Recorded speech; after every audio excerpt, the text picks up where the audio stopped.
and I praise God. You're live. They call us. You're not going to say hi, Facebook people. In the show. Now, we've been around for 20 something I'll years. say hello, Facebook people. You know that I police this. Amen. And we have everybody in there. But if you're looking for somebody, you can tag, share, bring a friend. See, candlestick maker. Amen. All you have to do is call the office at 716-688-3882. I'll do it. So what you need, we are here. I'm not going to say too much about the Buffalo Bills. I'm a little down today, but go Bills anyway. Listen, I love these conversations with him. Have a great day. Okay. Oh, guess what? It's restaurant week, Lee. All kind of restaurants, all kind of deals going on. So this might be a good week. Well, you just might want to take this fall week. I never heard that. Yeah, they have a special promotion. So let's say like whatever the date is, it might be a 10, 23. What's today's date? The 23rd, 27th? 23rd, right? So they'll do a meal for $10.23. There's 4 people on here, so you should say hello. Facebook people. You gotta project. I tagged you online. Hi, Facebook people. Thank y'all for being here, tuning in. The show's about to start. Got a real interesting show coming on, but we'll see where it goes. But if you want to join the conversation, you can join in at 716-837-1112 or 1112 if you like it that way. But make sure to call in, give your perspective. It's a community show. We want to hear from you. But like I said, tune in and I'm excited for the show. So grab some popcorn or something. It's morning time. Cook some eggs. Coffee, tea. Receive your free copy. Cook some eggs. 668-882. Serving Orchard Park, Lackawanna, Cheektowaga, Amherst, Buffalo. We are the legendary Mixed 1080, WUFO, and Power 96.5. Locally, nationally, it's Conversation with Jim Anderson. And now, your host, Jim Anderson. Good morning, Buffalo. It's exciting to be here today. As you guys can already guess, this isn't Jim on the mic. This is Austin. Jim will not be joining us today, but in his absence, I have a very interesting interview. I think sometimes in our community, we talk about change. We do all the time. We talk about where we want to get to, but every path isn't for everybody. And sometimes the simple path, the simple strategy, the simple idea or plan that we have for someone's life doesn't come true.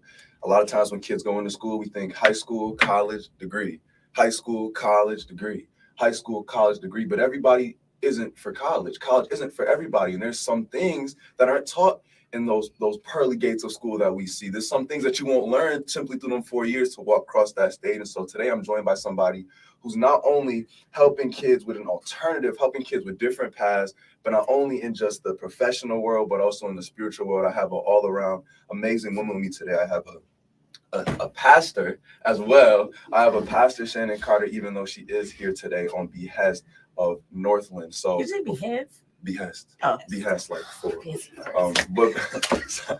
But she's here today on behest of Northland to represent Northland. So before we get any further into the interview, I just want to say, how are you doing today, and give you a chance to introduce yourself to the viewers. Good morning. I'm wonderful. Thank you for inviting me. I'm super, super honored. Honored to be here with you. We know each other on so many different levels. So I'm just super proud to be sitting here with you in this capacity today.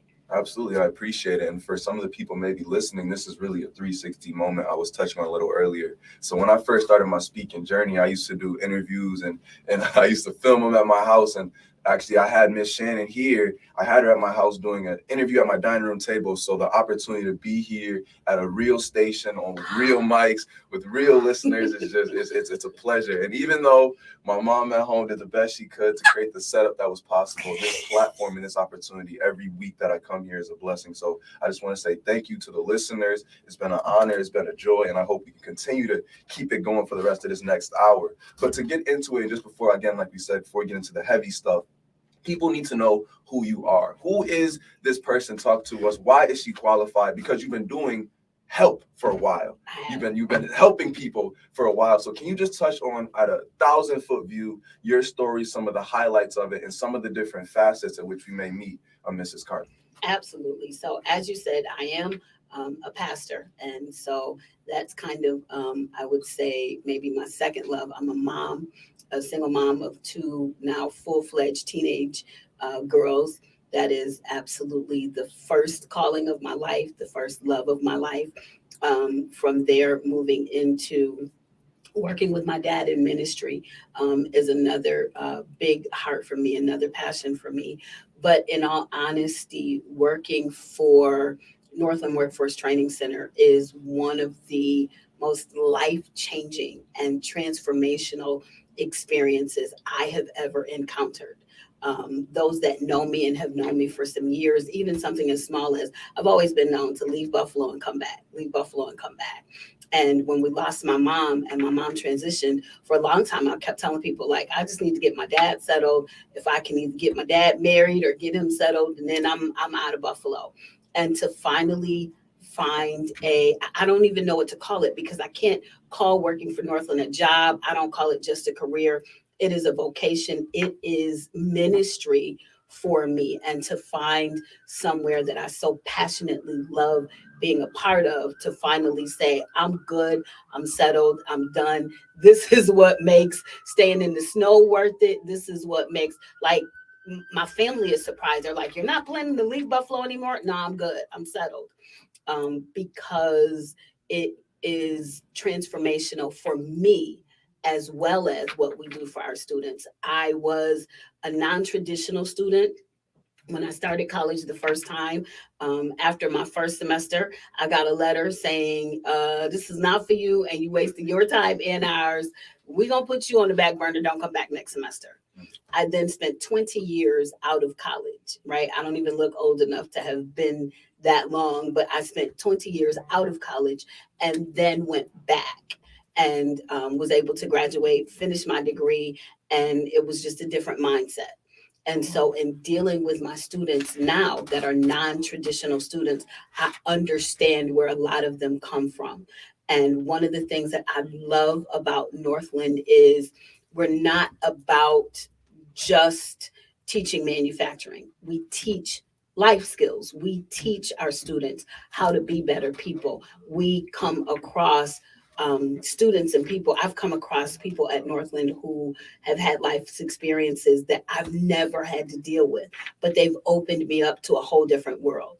And so I'm honored that I now then get to open them up to a world that they would have never imagined. So that's a little bit about who I am.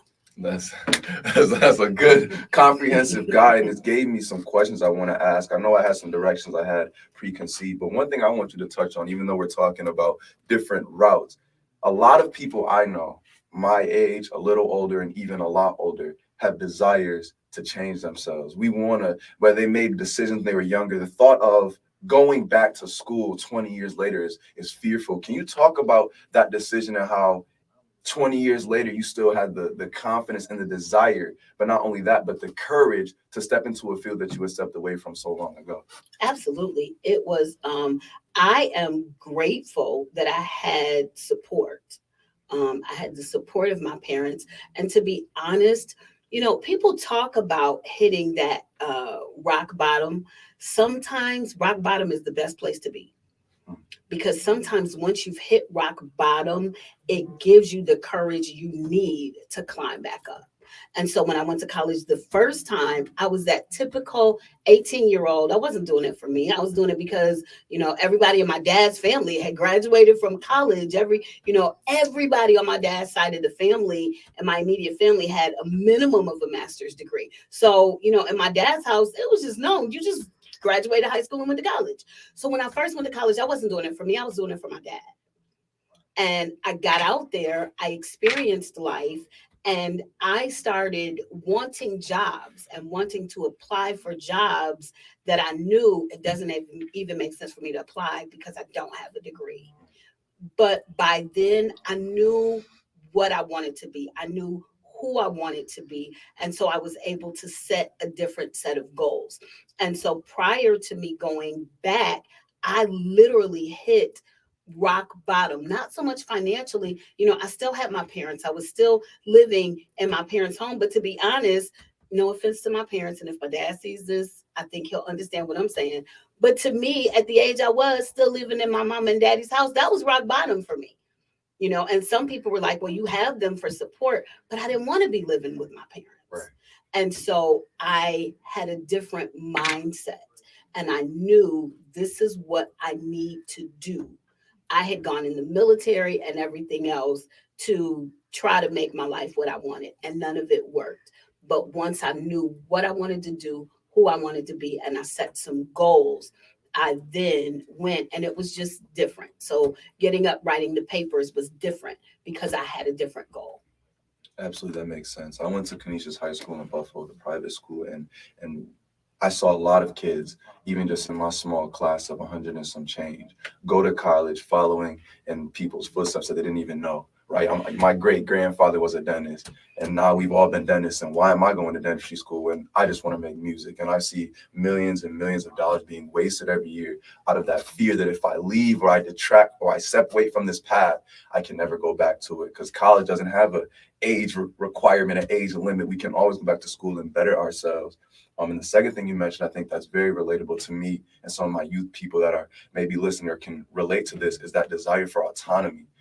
My car got to go in the shop right now. I'm being straight up with my car got to go in the shop right now.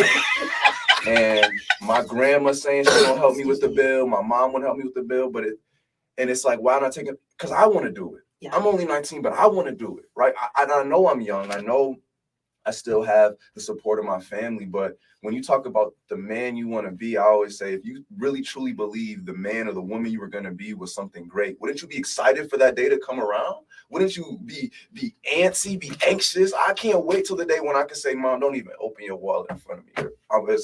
The bill already paid for it before we even sat down. Like, I would love that, and I want that to happen. I recognize that it requires steps. It requires me to step up and be better. But that drive almost sometimes to be autonomous can make us be blind to the patience required for the autonomy that we desire.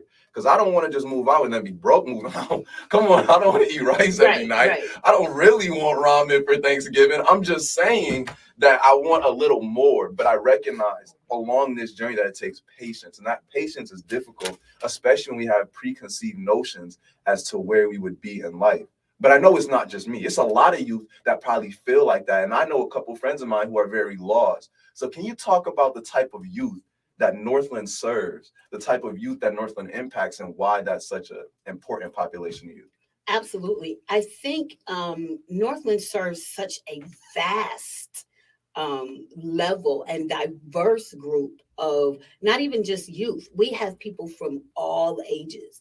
And that's one of the things that I love. But one of the things that I also enjoy seeing at Northland, you talked a lot about patience. But what I am really big on instilling in my students is, yeah, you got to have patience, but it takes some work and some grit to go with that patience. And so I get for me, graduation day is one of my favorite days of the year. You could take Christmas. Graduation at Northland, that's my Christmas, because I have had some young people come through there and they start out just like you and I talked about. I had one particular young lady, a student, she was literally going from couch to couch. You know, she was just trying to find somebody's couch to sleep on. And she wanted autonomy. Like, I'm tired of living off of other people. I'm tired of sleeping on my friends' couches. I want to be able to take care of myself. And so we had to get her set up with a plan. But then that meant sometimes getting up early, coming to school when she didn't want to. That meant she was going to school full time in the daytime and working a part-time job at night just to have some money. That meant if I got to get up super early to make sure that I'm studying for this test that I have today. But she put in the work. And so she has graduated and now has a phenomenal job. She is one of the premier female welders on her job. She's not only making a name for herself, but she can have pride in knowing I did the work and this is the life that I wanted. And so we serve so many different types of people. I have another one of my graduates who he was actually, I believe he was either still in prison or coming out of prison when he found out about our program. When he found out about us, he came and applied. Not only did it start to change his life, but he did so well, he put his son in the program. you know, and now he is able to make a life-sustaining wage. He's taking good care of his family. After he finished and got a good job, then his wife went back to school. And so it is not even just youth, it's all ages. And even that, I love having a class. Many of my classes, one of my classes that I'm thinking about in particular, one of my welding classes, it's all ages. And so I've got some, I think one of my students in there is like 46, and he's got some young men in there. So he's considered the OG in class. So what I love watching happen is watching him come off the streets and come from being that, you know, that thug, that rock dude. And now he's talking to some of the younger students that are right there with him. Like, yo, let me teach you something. You don't want to do what I did. You know, let me help you out. And some of these young men, they never had a father. And so now I've got this man who is trying to turn his life around. And he has learned some hard lessons, but it gives him more purpose being able to pour into and instill into the young cats. So he's the OG, they're the young cats, and they're in class together. But again, learning more than welding, they're learning life skills, and he's learning from them and they're learning from him. And then we've got male career coaches who come and they teach them professionalism. And it is just an all around holistic learning experience. That's super cool. And I know the diverse groups you talked about, one thing that's synonymous or the same among all of them is above the work. That was something that I think you started on, that I think a lot of young people, especially nowadays, we have a very morphed view of what success requires.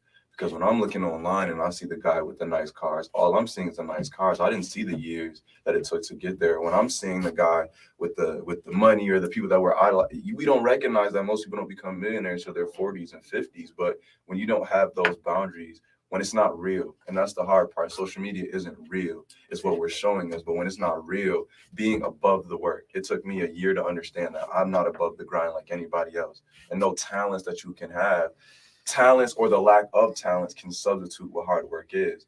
And, you know, Jesus had to walk around.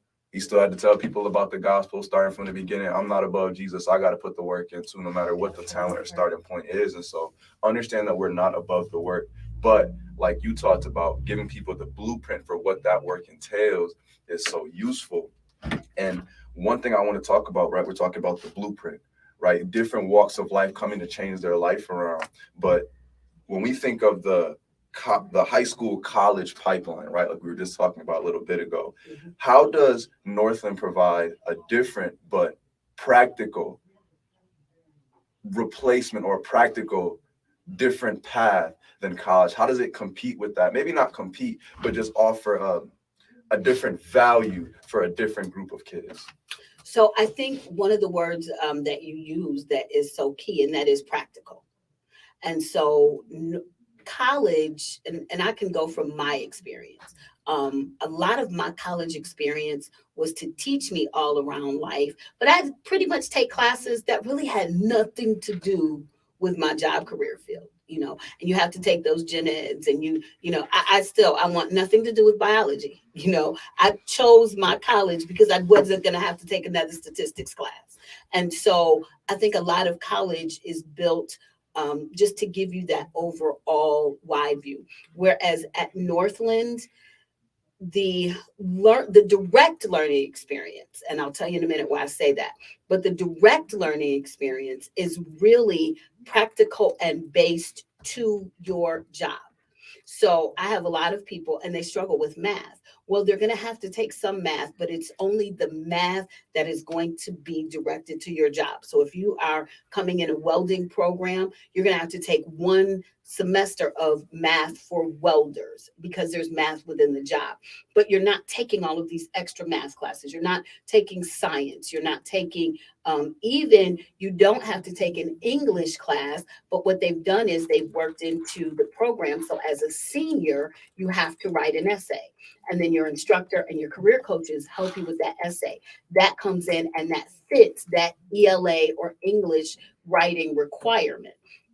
And so we try to keep it very practical so that you are really learning the job that you are going to do. But what I also love is indirectly, we at Northland are passionate, as I said earlier, about making sure that there's a holistic learning experience. So I am blessed to have a phenomenal working relationship with our educational partners. And so right now we partner with Alfred State College, also Erie Community College.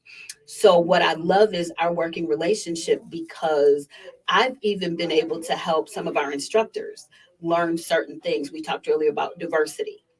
And so even some of our instructors have had to learn about working with diverse groups, diverse ethnic groups. And so we make sure that we teach and train life skills. So even the classroom, there's a lot of lab. We do have lecture, but there's a lot of hands-on. There's a lot of lab. So you're learning hands-on what you're going to do. But even outside of that, the classroom is based pretty much on your work environment. And so we start training. So students want to know, well, why is attendance, such a big deal? Because when you go to work and you get a job, you got to go to work. And if you call in a certain amount of days, there's going to be corrective action. So we start from the first day of the semester going along that same plan. You need to be here on time.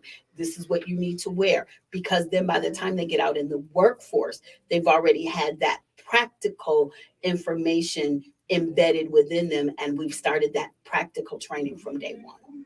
That's a good. Tell people to call. Oh, yeah. And if you're listening and you just have an interesting perspective, you have a view on the college, high school pipeline, you have a view on Northland, don't hesitate to call in at 716-837-1112. I want to talk a little bit, continuing to talk about the people that you serve, but even also including in that spiritual piece. A lot of the work that you do, you talked about, it comes in with math credit, but there's might be kids who come in and they've taken math their whole life and they're proficient in math. There might be other people that come in, they've never really seen that math. And when you look at the English side, when you're serving a diverse population, there's probably people who spoke in English their whole life. There's people who's probably may be learning it as they go. And so recognizing that, how do you meet someone where they are? How do you take away the boundaries and the stigmas and the expectations we can place on people and just meet someone and see them for who you are, both at Northland and then in your personal life or spiritual life as well? So in the very beginning of this interview, I said working at Northland was a transformational experience for me. It was life-changing because that is what working with Northland taught me how to do. I came from a very sheltered background. My parents were in ministry all my life and been in the church all my life. I came from a background that, kept me very in the church and sheltered. And, I was a teenager before I realized not everybody went to church on Sundays. And so when I started working at Northland, I was exposed to an entirely new set of people. Things that I had judgments on that I was very black and white. Like, if you do this, you're right. If you do this, you're wrong. And then I began to experience people at Northland who had come from backgrounds that were so different from me. But as I got to know them as people, I came to see their struggle. I'll give you a very good example. I had one particular student, and I've talked about this in many of my diversity trainings, one particular student where in the code of conduct, we talked to them about the code of conduct in the very beginning of the semester.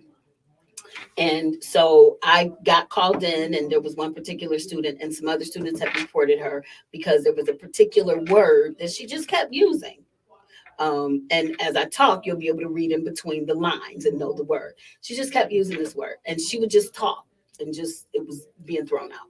So I called her in and had to, sit down with her and, talk to her. And I'm like, here's the deal. That word is off limits for everybody. If this person can't say it, you can't say it. But what was mind blowing for me is she said to me, like, she really didn't even understand the issue. And she was like, what? This is how we talk around my house. And I realized it is. there are certain things that I realized I had to come to realize not everybody grew up like Shannon. And so I really had to open my mind to say everything that's black and white for me might be yellow and orange for somebody else, and learn how to accept them. And I believe working for Northland has prepared me and taught me for an entirely new realm of ministry, because I have had to find myself not accepting, like the Bible is the Bible, right? So in certain things, this is what it is, right is wrong is sin, but I've had to accept people at a level that I had never experienced before. And how do you walk that journey? I think for a lot of people in the church, we want to be open. We want to have our hearts open and accept people as we are. But it's this battle between, I don't want to accept without agreeing with. How do you accept someone for who they are, even if you don't agree with it in your morals or in your spiritual side of yourself? See, okay, so I always have to be careful, because this is why I'm glad that you told me in the beginning, we're just going to go open and go all the way. Because, no matter where I am, whether I'm at Northland or the radio station, I'm a preacher everywhere I go.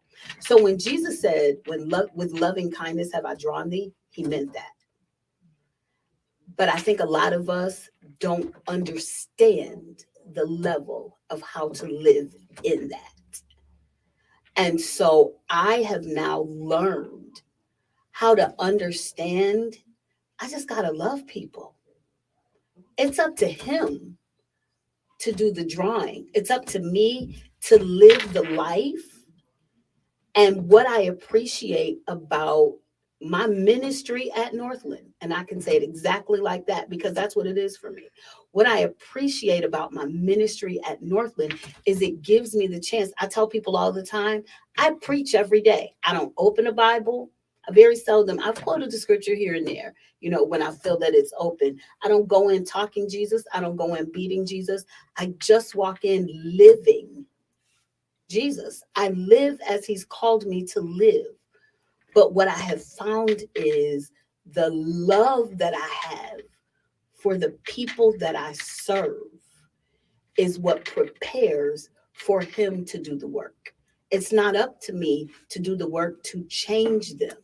It's up to me to do the work to love them and to serve them. That's all he called me to do. And that's what I'm there to do. I have been thinking and kind of pondering and understanding kind of the dynamic that we have in the community, especially the Black community, understanding that we feel sometimes that I don't have all the answers. I don't have all the knowledge, and we want someone, I think, sometimes to just descend upon the community and just give us the answers to all we want. But I think what you said is in vain of what I feel like the answer, and you can comment on this after, which is we just have to bring the best that we can to the table, right? And when maybe everybody isn't skilled in welding, but people who are. Maybe everybody isn't skilled in being the most open and vulnerable, but there's people that can help them work on that. And I think if we were all more willing to bring just what we had to the table, that's how you make a change. It's not one person that's going to lead a change to make a community or get even regular individual people to where they want to get to, but it's a group of people. It's a village. It's the support around people that you have that allow people to become the best version of themselves. And you can understand that. How important is support in the people at Northland to create that environment that allows people to transform the way you're describing? It's vitally important. And I think to your point, you said something that's so important. Everybody wants to go out and change the world. Really, I think if people would understand the power of the domino effect. So I change the world every day by me changing one life. Because what happens is I change that one life is going to change 2 lives or 3 lives. And then those 2 or 3 lives are going to go out and change other lives. And then those lives are going to change other lives.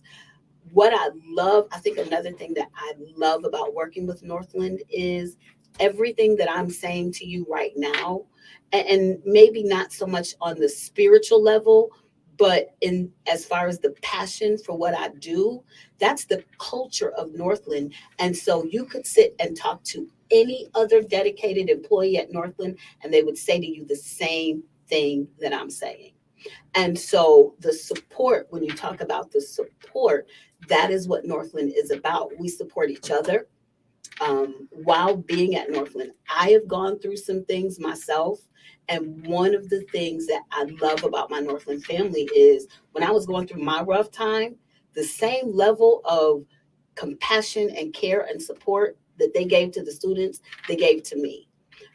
We just went through a tragedy as a family, as a working family, and the support that we gave each other, I think, just mirrors and serves as a basis and foundation for the support that we give to our students.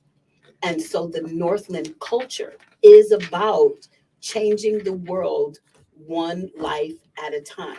Oftentimes, some of us, when we leave morning huddle, we'll just look at each other and it's like, the old saying, time to go make the donuts. We'll just kind of look at each other and say, time to go change a life.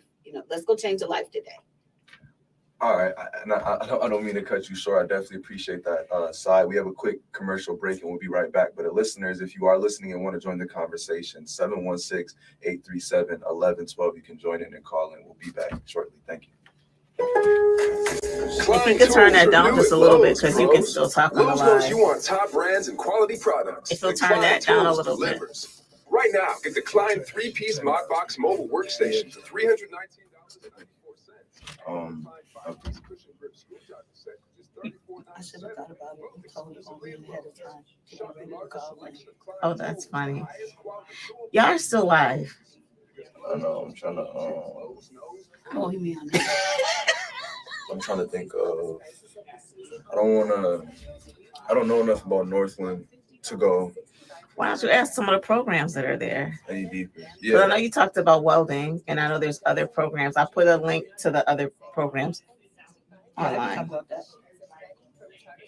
And can the students change? Like if they start in one program, like traditional college, can they switch? That's a good question to ask. Yeah, because I had a student do that. It can only mean it's breakfast bagel time at McDonald's. And do you feel like there's a stigma on a Northland or a trade program versus traditional college with some parents? I think that's a good question too. Because I think some people do. They don't realize that the students who come out of Northland are not making minimum wage. And typically they don't graduate from Northland and go work at Listen, and I was going to bring somewhere else. I'm going to find a way to bring that in. We just had a meeting today. One of my students. You could talk loud.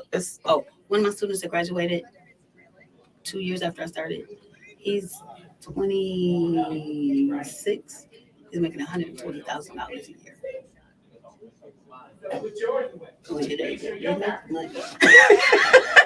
So it does change a life, because that might have been an income level that nobody.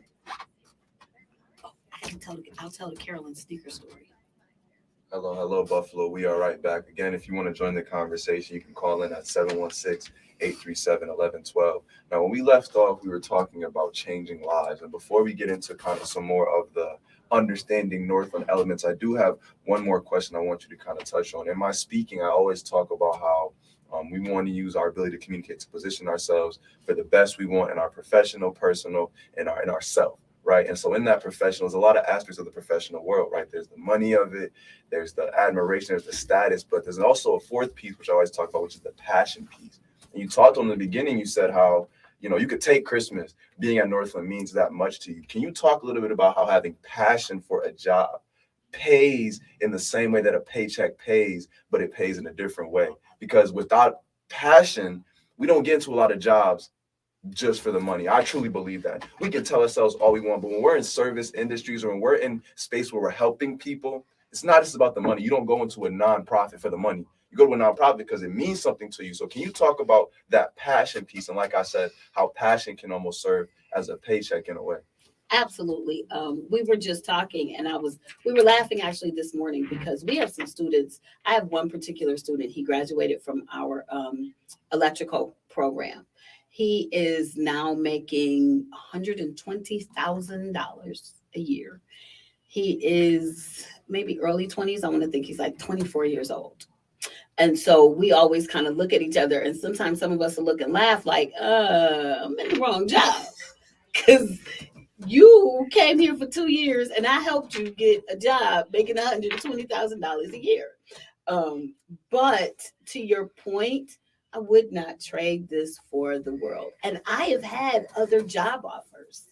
I've had other job offers for more money. And I said to somebody this morning, I said, you better be careful, because you look and think the grass is greener and you get over there and you find out it's really just the football turf. The grass is not even real. Right. And to have a job where you have passion, to have a job where you feel that you have found your purpose, there's not enough money in the world to pay for it, because we have millionaires and billionaires that are miserable and sometimes suicidal because they don't have passion, but they made the money. Right. And money cannot buy passion. Mm. And I think those two words to me are so vitally important. That is passion and purpose. Am I passionate about what I'm doing? And do I find purpose in what I'm doing? I don't take it for granted, because I've had it the other way. And I don't take it for granted that I don't have to lay in the bed in the morning and go, oh God, I gotta go to work today. I don't. Right. Don't, unless my body is physically shutting down, like, okay, this is it. But, to be able to get out of the bed excited to go to work, that's what makes my student loan payments worth it. I mean, and that's something I think a lot of people want. A lot of people desire. They want to enjoy going to work, but they haven't positioned themselves, done the things they need to do in their life in order to be there. But speaking about positioning ourselves and doing better and learning different skills, can you touch a little bit more or go a little deeper on the more of the programs? I know you said electrical. I know we touched on welding, but can you give us a more in-depth view of the programs and opportunities that Northland offers for the people walking through that program? Absolutely. So, as I said earlier, we are partnered with Alfred State College as well as Erie Community College. Through Alfred State College, we offer a 2-year CNC machine tooling program, also a 2-year welding program, and a 2-year electrical, it's ECME, it's electrical something and maintenance engineering program. Those are 2-year programs where they come out with an associate's degree. We also offer through Erie Community College a certificate program where they come out with a mechatronics certificate. We are also in the process of, now we have just been approved and we're going to be doing auto tech. So we'll have an auto tech program as well. They are also in the process right now of developing, as I said, we have a 2-year CNC program, but that includes the actual hands-on and the working of the machinery, as well as the last of that program is in like programming and writing the programs for the machines. What they are now doing is developing and establishing a 12-week program that will also be CNC machine tooling, but it's not going to include the programming. And this is for people who don't necessarily want that degree. They just want to get that quick training and get out. Because CNC, there's such a vast amount, there's a vast amount of jobs, and we can't fill them fast enough. So we're now finding ways to train people quicker and faster to get them out into the workforce quicker and faster. And we talked about CNC, welding, trying to prepare for auto tech. These are all jobs, when we think about a society, are the backbone of society. But the weird part is we recognize they are, but nobody wants to be the backbone. I want to be the head. And so when we always think of younger people, especially in this generation, when we think that if you're not a multimillionaire, you're not doing it, right? If you're not a famous influencer, you're not doing it. If I don't make it to the NBA, my life is ruined. I'm either, what they say, either rapping, slinging dope, or going to the league. That's it. That's how people look at it, right? I need to be big. Can you talk about some of the stigmas that people have against these jobs?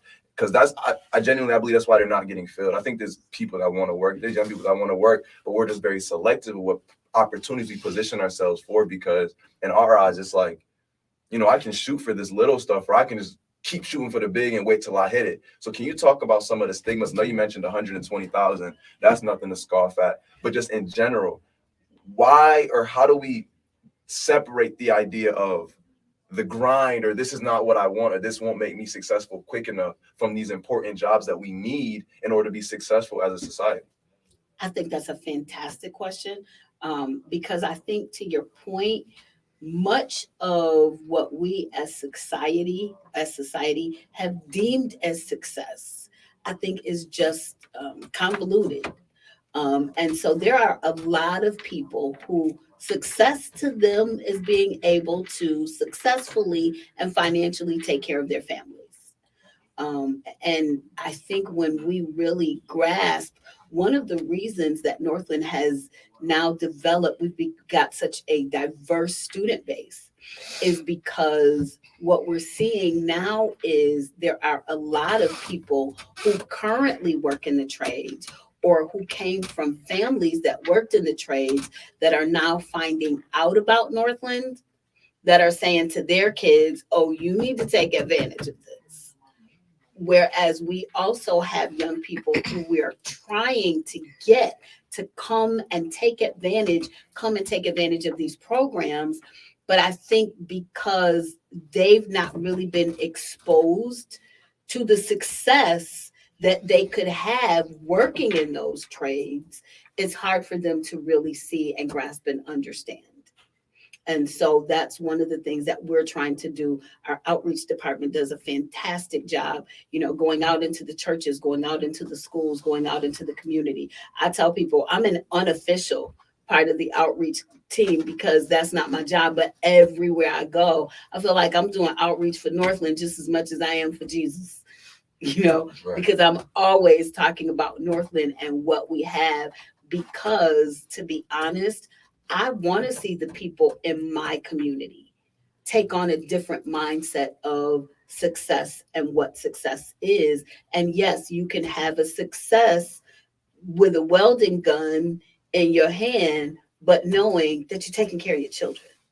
Right. And I think as that success model has changed and morphed in the community with the new introduction of the internet, a lot of success models went from my mom, my dad, my uncle, my grandfather, my grandma, to this rapper I don't know, this athlete I don't know, because we don't know what happened behind the scenes to get there. And I think one thing that Jim, if I can shout him out in his absence, always talks about is that having a healthy success model in the community for what good is, for what excellent is, changing that success model is going to be so important, because what you see yourself as, you become. Right. And so making sure that what we're seeing ourselves as is realistic. And like you said, we don't set ourselves up to be a rich person, a miserable rich person, or a miserable broke person, even worse, because you don't got to be rich to be miserable. But recognizing that, you talked about outreach, and I recognize a hard part of outreach a lot of times that people can disqualify themselves. Well, I'm not going to fit in that program, or I don't want to even waste my time, because I think sometimes we have this idea of and I use this idea of the est versus we want to be our best self. But you're going to become your best self if you're just focused on being a better version of yourself. And if you want to be the strongest, you got to get stronger. If you want to be the fastest, you got to get faster. But if you're focused on being the fastest, you'll never do the work that requires you to get there. Can you talk about how that idea of just becoming a little better every day, because you don't just it's not a 2-week program. It's not a 1-month program. It's a 2-year program. And not just because of the degree, but probably for a reason. Just becoming 1% better every day changes your life. Can you talk about the 1% and the journey that requires not only for you to get through Northland physically, but the mental changes that happen as you kind of walk along that journey? Absolutely. I think one of the greatest things for me to see, I love watching my students develop that confidence. I love, and I love the way you explained it. And I see that happen every day. I have students that come in. I was just talking actually to one of my senior classes, and I'm like, wow, I can't believe you guys are seniors. And looking at some of them now that are in their 3rd and 4th semester, and me remembering and them remembering where they were at day 1, and coming in as these, just scared, nervous. I have one particular student who I am so absolutely proud of, because again, I love again the way you expressed it, because we have some who they actually start out, and if you start out and you're getting a 64 on the exam, but you're putting in the work And then by the time you get that 70, I don't care if it's 70 out of 100. Right. The fact that you pushed and you're now getting that 70 because you worked with the tutor, you stayed with the tutor, you did the work, then I'm super proud of you. And that's what I see happen every day. And that's important. Like I said, it's that little bit. And mentally, you have to almost be there. One thing my mom we talked about, the analogy we use is before you ever win a championship, you got to already have won it many, many, many times. I got to already be on the parade floor before I ever step on that floor to begin. Like I said, if I want to do the ultimate work that is required for me to be there, I got to be focused along the way. And I want to talk about along the way, because there are times that it doesn't go great, right? There's always going to be bumps in the road that maybe you can foresee or tell people about, but you can't always warn someone before they step into a pothole. Sometimes we don't even see the pothole. And so I want to ask you, how do you help along? How do you mentor somebody along the journey of becoming a better version of themselves without ever feeling like you're carrying them along? Because if I carry you or I just walk the journey for you, I know I'm not adequately preparing you for what happens at the end of the journey. So how do you help someone along in their times of need or when a student is struggling without feeling like you're intruding on their own personal space and their own personal sense of themselves? I love the words you use. Again, perfect example. This morning, we had a student who his dad passed away last night, but dad was not in the home. So he was literally at school in the lab when he found out. The instructor came and got myself and another career coach, said, this is what happened. Dad passed away. I can tell he's visibly shaken. Can you guys come down? The other career coach and myself went down, talked to him, and she was saying, do you want to go home? Do you want something to drink? He's like, nope, I'm good. I looked at him and my words literally were, how can we support you? He said, let me get back to work. I said, okay. We made it clear to him, we're here. If you need us, you tell us what you need. I've had other students that have gotten news and they're just like done for. And we're like, how do we get you home? Who do we need to call? And so what I've learned is I have to support according to the support that they need. And I'm not afraid to ask the question, what do you need? How can I support you? And then I've had some students, they come up with some crazy answers. And I then have to say, okay, now let's set boundaries. How can I support you within these boundaries?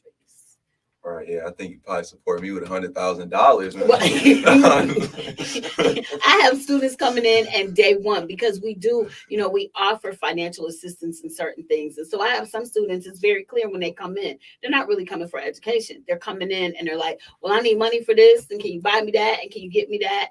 And I have to set those boundaries. That's not an option right now. How can I help you? Can we get you a tutor? Right. And so I have to set the boundaries. And I have some more personal questions, but just for the sake of me doing what I need to do for not only Northland, but for you to focus on the goal of what you came here for, I want to ask these next two questions before I get into the end and we wrap up the interview. Okay. Can you just break down a little bit on the cost of Northland and any maybe important upcoming dates and events that we should just be aware of as a viewer if we want to get involved with it or help? Absolutely. So as far as the cost, I won't even get a lot specific into that, because the best thing to do, if anybody has questions regarding cost or admissions, what I would advise them to do is either go to the website, www.northland, is it Northland WTC or just Northland? I forgot. NorthlandWTC.org. NorthlandWTC.org. Or they can give our office a call, 716-436-3229, and set up for an enrollment session. When they set up for that, that will give them all of the information, and then they'll be assigned to an admissions and financial aid counselor. One of the good things is it's not like a private out of pay, because we currently have financial educational partners. You do your financial aid. We try to make sure that nobody has to pay out of pocket. And so there are programs available if you don't get the amount of financial aid that is needed. But that is something that our financial aid and admissions counselors are on hand to be able to give all of that information. You try, but it's not a guarantee. That's why I said we try. Yes. People won't hear that. There's no guarantee. There's no guarantee. Absolutely. We do try to make sure, but there's not a guarantee. but we do our best to make sure that it is equitably affordable. Okay. And so kind of getting to the back half of the interview, again, we're going to now some of these bigger hypotheticals, but just again, getting your perspective. You don't necessarily have to be right, but you can just give your perspective. Outside of Northland, right, there's a lot of things that we need in this community. Okay. Right? We have the professional piece we're working on, helping people from wherever they are get to where they want to be to. That's Northland and programs like that. But what else do you see as a mother, as a community, just as a community member? When you walk around Buffalo as a mother, when you have kids growing up in the city, what else do we need? What are we missing? What are some important things that people may overlook that is essential that we need not only for the youth, but for the city as a whole? This is not the city we want to live in. Now, I'm saying that not that we're forced to be here, but I'm saying that as in I don't think anybody's happy and says Buffalo is the greatest, perfect city on earth. No, we have changes we want to make. When we say the city of good neighbors, the things we want to see in our community, there's answers that people have. What are some of those answers for personally, Ms. Shannon Carter, of things you think the community is missing on or that we need in order to better encapsulate and wholly help everybody? Oh, okay. So now my Jeff Carter may come out, but I'm going for it. One of the things that I look around and I realize and I recognize is I am very big on relationship and being relational, but being relational for the sake of being relational and nothing else. What I see oftentimes in our community, there's an old saying that says, what comes from the heart goes to the heart. Many people would say we need more community programs, and I don't think we need more community programs. I think my struggle is in the intent, the motivation, and the foundation of so many of the programs that we have now. Because what I see a lot of times now is there are all of these different ventures popping up, but it's not just for the sake of being relational in the community. It's because people see the dollar signs over here and the dollar signs over there and the dollar signs over there. And if I say that I'm doing this, I can get X amount of money. And the people in the community, the heart of the community, is very attuned to the heart of what is going on. And so often people launch community initiatives, but because what is at the core of the heart of that initiative, the heart of the people recognize it. And so people say they won't support, they won't come out. And it's because, in all honesty, they recognize you're not really just trying to serve them from the heart just to be relational and serve. It's because, I'm just going to say it, you're trying to get them dollars. And I think I miss the times. There was a time where we were a relational community and we did community service just for the sake of community service, and pay and dollars and getting paid wasn't even an issue. There were community leaders that did community service just for the sake of doing a community service. There was no Facebook, there was no social media, so nobody was able to even get popular for the community service they were doing because there was no way that they could stream it. They just did it. Now it just feels like there's always initiatives and motivations and agenda behind the community service, and so it's not fully effectively servicing the community. It's kind of like we talk about unconditional love. You're missing unconditional service, unconditional work, right? Because it wasn't about, the paycheck does matter sometimes. I do get it. You don't live for free. You can't pay your bills on excitement and happiness and joy. I get that. But that being said, I do agree. And I think that I want to believe that people just aren't aware, right? I want to believe that everybody was created for a purpose, or I do believe. I want to believe that everybody in their heart has a problem or a heart space that's just so close to them, but sometimes they're not aware of it. And for you, you said Northland was a transformational experience and you spent many years in your life going from the military to college to other avenues before you, what I would call almost discovered how much of a passion that was. And even though you love to help people, discovering your avenue to help was an additional step. That was a discovered passion, right? And I want to believe that people that don't or haven't spend enough time with themselves when they start these ventures for money is because they haven't discovered how powerful passion can be. They haven't realized that passion is worth way more than a paycheck. Look, I say it all the time on the show. Look, if you want a speaker, you can hire me. Go to my website at austinvonmartin.com. But I'm saying that because I didn't go along this journey to make money. I'm not outside in the Tesla. If you see the Ferrari outside, it probably doesn't say Austin on the license plate yet. That's okay. But it's because I found when I was pulling carts at Wegmans, my first and one of my few jobs that I had, I recognized that there was something deeper. And even though they were paying me $14 an hour to just keep pulling these carts, I couldn't. And I couldn't go to sleep. I couldn't rest myself because I felt like this wasn't what I was created for. And I don't know how that descended or fell upon me, but I'm blessed that it did. But for the people that don't have the courage to walk that path, what are some words of encouragement you can have for someone who feels like they were called for greater, but doesn't know where that greater resides? What would you tell them to get through that journey and stay focused, away from the distractions, away from the job to calm their mind, away from the job to distract them and maybe subdue their heart? How do you keep them focused on the journey for what they were called to do? So here again, you awake the preacher. There's a scripture in Psalm that says, you will not be far, and I'm paraphrasing, but it talks about the teacher will not be far from you.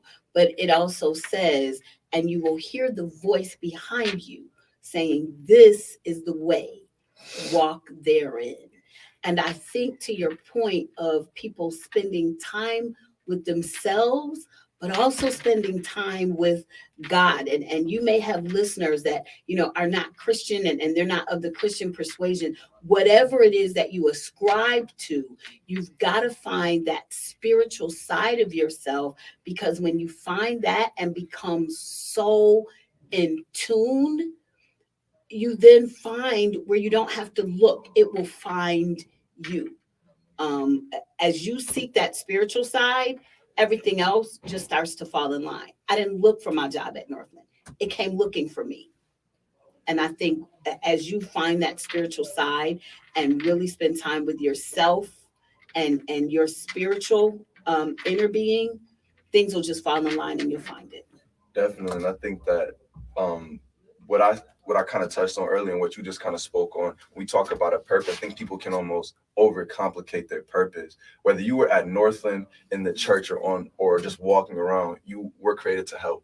You were created to help people and save and help people discover themselves. I believe I was designed. I believe that my purpose was to communicate and translate and connect others. You don't understand, this person doesn't understand, let's come together. When I was at school, I was doing that. When I was in middle school, and there was fights between the boyfriend and girlfriend not happy, where they sit at Austin's table. Why are you guys here? I'm just trying to eat my lunch. But you guys think that I'm a counselor. When I go to camp, I go off to camp. It's my first year at camp, but I'm getting different groups of younger people asking me to help resolve social conflicts and issues. And again, I'm Jay. I'm trying to figure out this just like y'all. It's my first time being 19, but recognizing that I feel like people have a purpose, and sometimes people's purpose can just be to help their family. So if you're at Northland, or if you're someone who's listening, you say you need a purpose. If your purpose is to help your family, get over to Northland. We're wrapping up the interview now, so I'm going to give you the mic to say if there's any last words you'd like to add before we close out. No, again, thank you so much for having me. Again, they can call Northland 716-436-3229 or go to our website, www.northlandwtc.org. And again, as you said, Austin, it will not only change your life, but this gives you the ability to be the life changer for your family. So let's keep helping change more lives. And I want to change lives in my own right as well. If you need speaking, if you need to connect to the youth, you can reach out to me at that's my website, but reach out to me at info@austinvonmartin.com if you want a speaker or somebody just to talk to. Have a good time, Buffalo. I appreciate you guys for listening. We'll be back next week with another interview. Thank you.